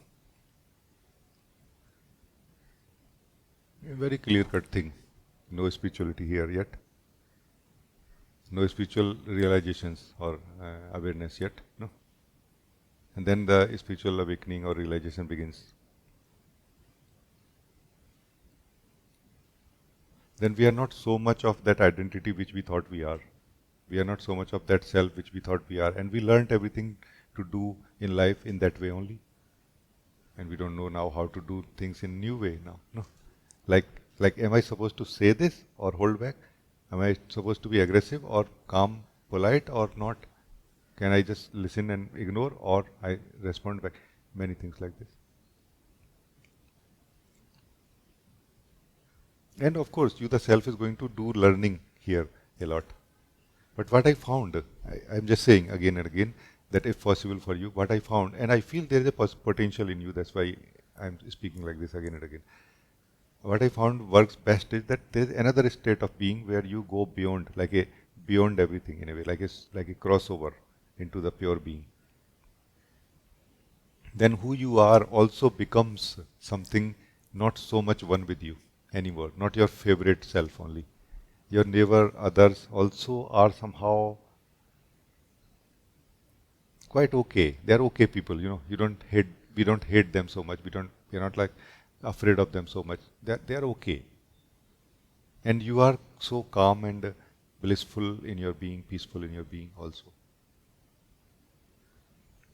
And this is where you will realize that actually everything that we do is an activity of togetherness. It's life's activity, where the other life form is also participating, cooperating, creating, like doing something with it.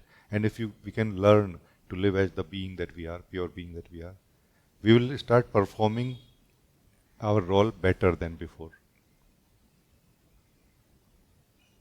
We will start performing our role better than before also, individual as individual.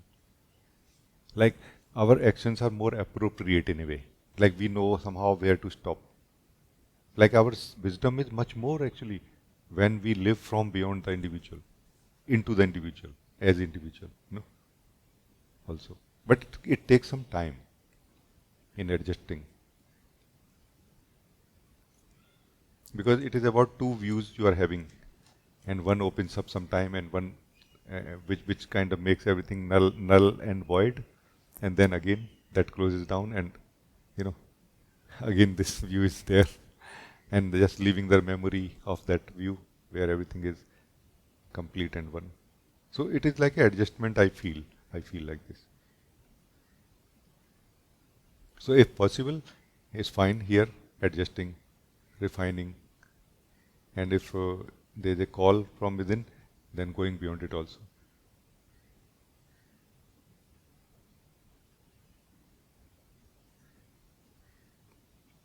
When I say I'm speaking for you, for example, you are supporting me and guiding me how to speak, what to speak also from within.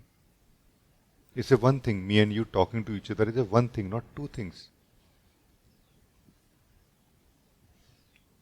I do understand what you are saying, that when we interact with a person, it is not like this. They close down, they kind of expect you to be in that energy and all. I know that. But if you will try to open up a little bit, open up in the sense that not going back into the ego state, but not closing down from persons. Like not becoming a person again within yourself, but not closing down from other persons also. As if something opens up in them also. They will not become a no person, but they will become in a way like a more kind person, more open person for you, friendly in a way, loving or something. I notice it happens actually.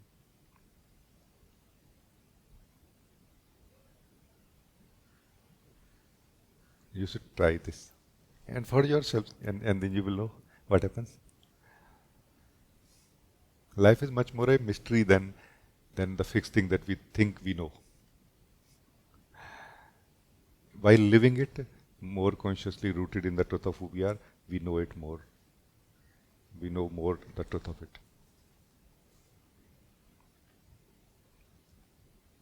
It's like jumping into the ocean first time and believing that I know everything about it now, versus now giving ourselves time a little bit while remaining in the ocean.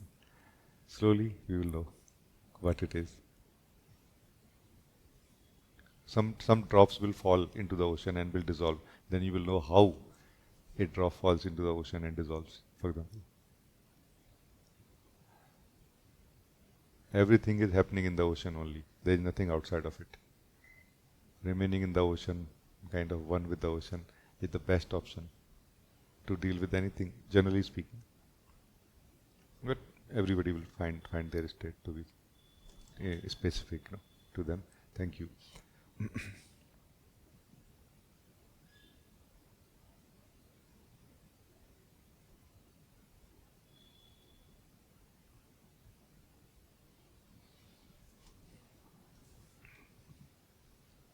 Um, Diva, you wrote, thank you so much, so much, Rajee, of sharing the way of living in talk with Anna. That is a gem forever. Thank you.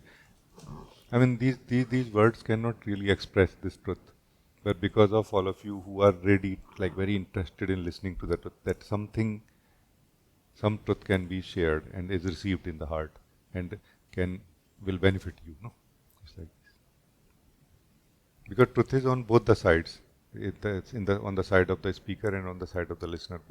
On both the side, truth is.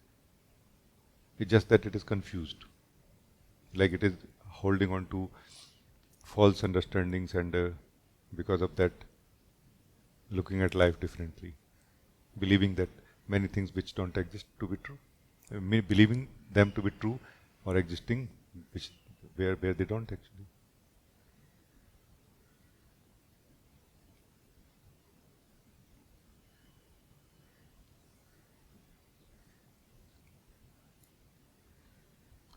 What Anna was saying is not something so easy to attain, because person is not an individual dream.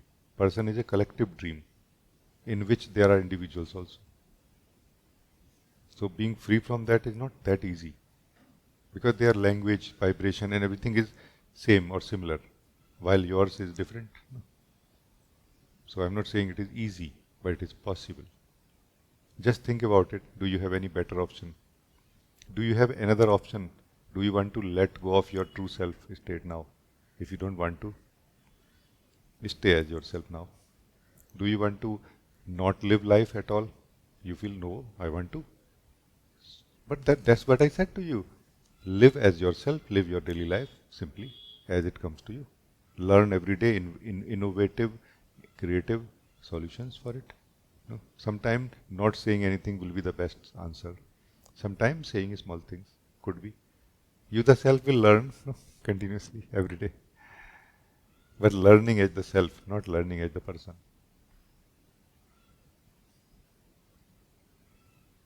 Learning as the person and learning as the self has a fundamental difference, I feel. Every child learns since childhood, but as a person. Person means not learning about who we are while learning about everything else. This is how there is a darkness under the lamp. Diya tale andhera, no? The one who knows everything does not know about himself or herself, no?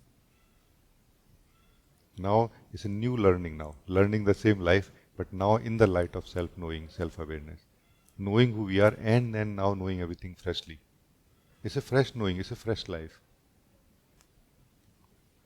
And our own memory about the other same people who are known to us, and their memory inside themselves also is going to make it difficult. But only apparently, not truly. Because it is the will of life that it wants to live as the self now, the same life. No? And that's why there is an internal support for you from your being, not from outside.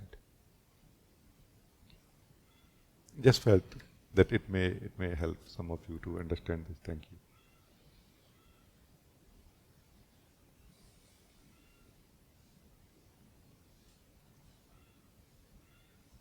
So anybody else can talk something a little bit, 5-10 minutes, maybe more, then we end this meeting. Yeah, Mila.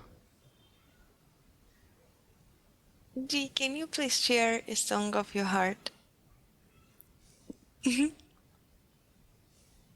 Okay.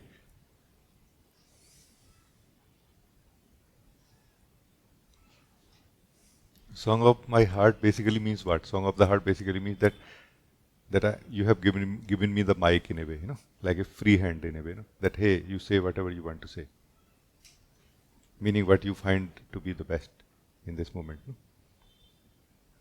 Yeah. Yes, please. Then I would like to really look at the solutions or some fundamental solution, not like problems in the spiritual problem. Spiritual problems are many and always very unique and different from each other, but fundamentally actually same. I would like to look at what can be a fundamental solution or set of things which can be worked as a fundamental solution for all.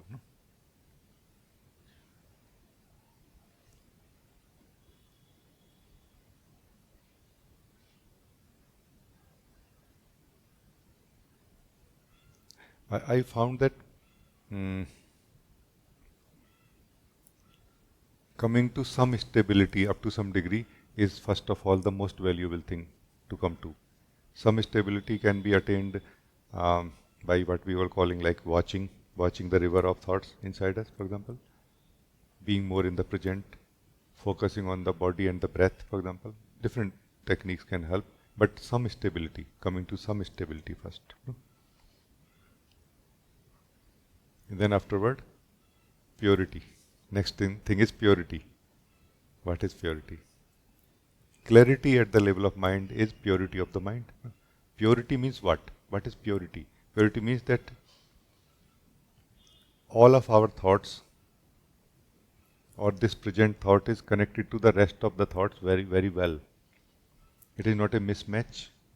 It is not falling short or going beyond above everything. No. Like it is in harmony with the rest. And there are many things which are not in harmony with the rest. And what is that rest? How to know that rest? That parameter, that yardstick or measurement tape comes from the stability of who we are. The more we are stable, seer, thinker, decision maker, the more somehow we are able to see that there are things which are not matching. They're just there in me. I don't know from where they came. So purity of mind basically is clarity at the level of mind, like a purification of understandings. No?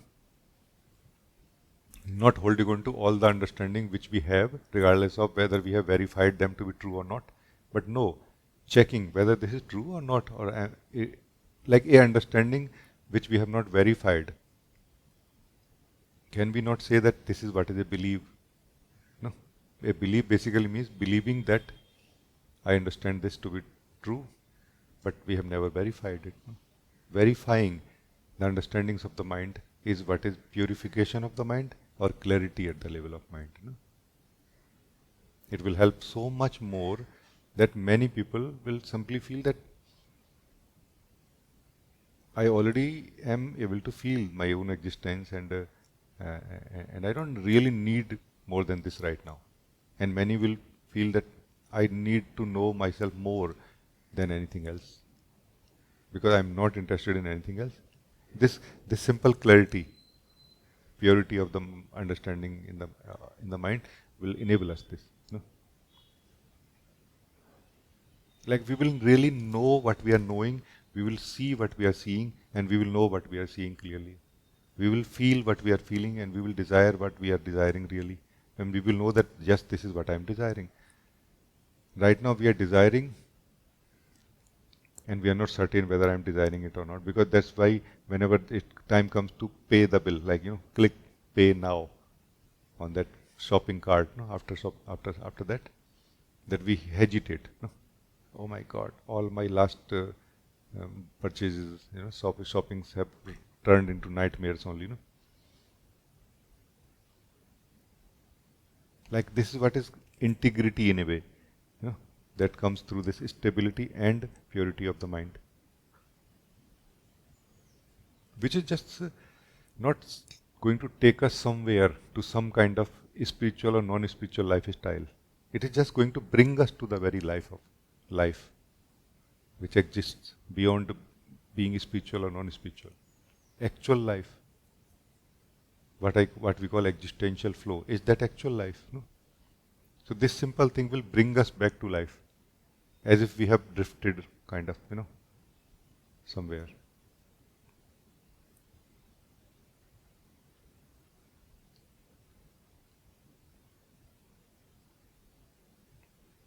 Life is not really like a set fixed thing. It is like innovating ourselves continuously. Like one simple thing is that the more we can renew ourselves, the more we can get from the same life.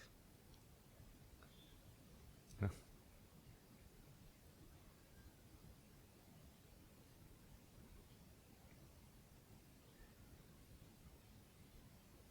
So this is one basic thing I would like to say. And then the second thing is that you are the experiencer of everything. Can you deny this? Can anyone deny this, that I am the experiencer of everything? Nobody can. But have you cared ever to experience yourself? And if not, why not? Experiencing yourself is what is meditation? Just being. Experiencing the experiencer that I am. No?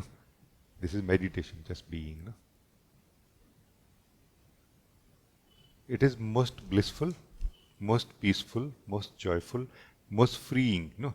You become free from all type of fears, anxieties, disturbances, and everything basically, into the most natural vibration of being.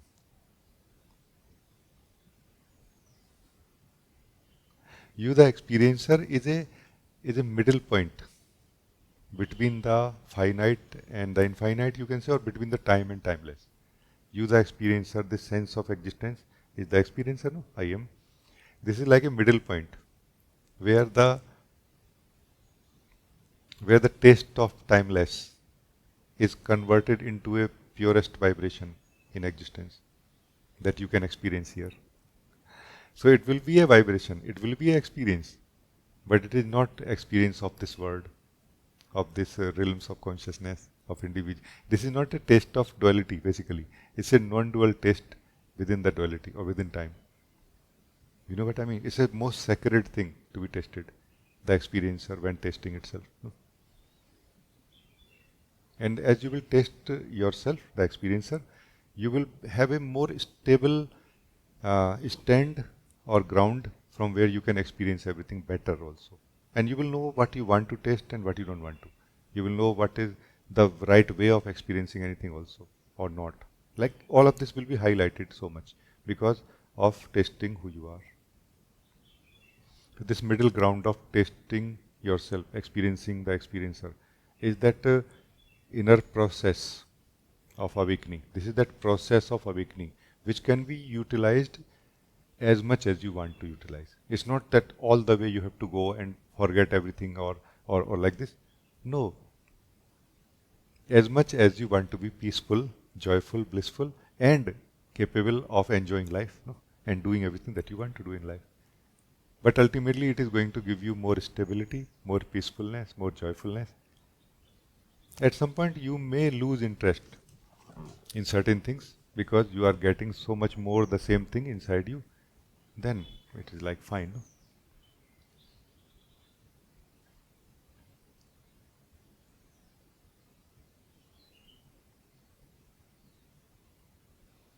So this simple thing which I am sharing is not anywhere else, it's not far away that, oh my God, how to reach to the self.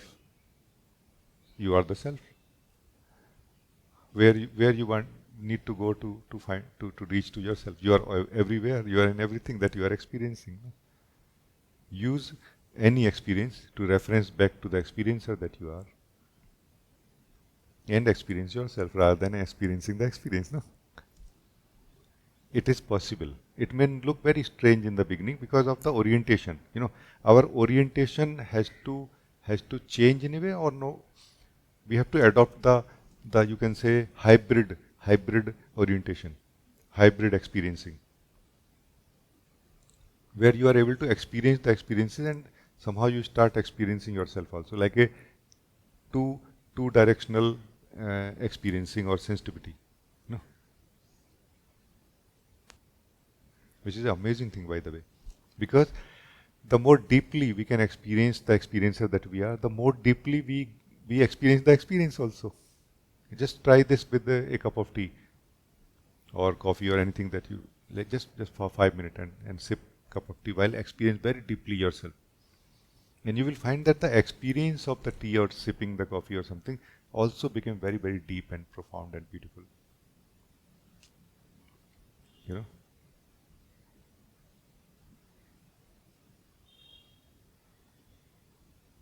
So these are some things which are so immediate and immediately available. You asked me that if you want to share something, I would share like this.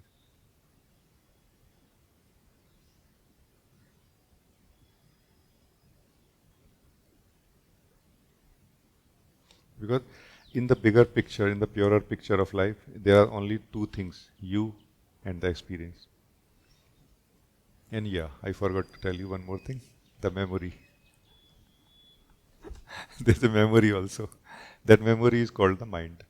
No, generally in normal language it is called mind, memory. Memory of what we have lived so far. No?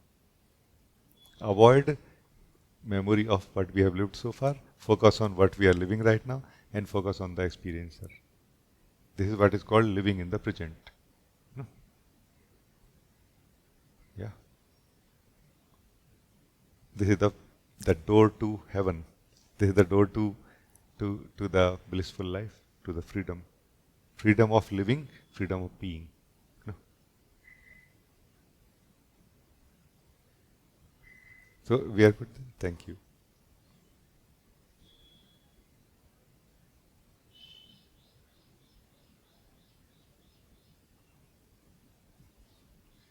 So I think it's very good. It was amazing meeting all of you, and a beautiful exploration and living of truth happened. Thank you for joining today.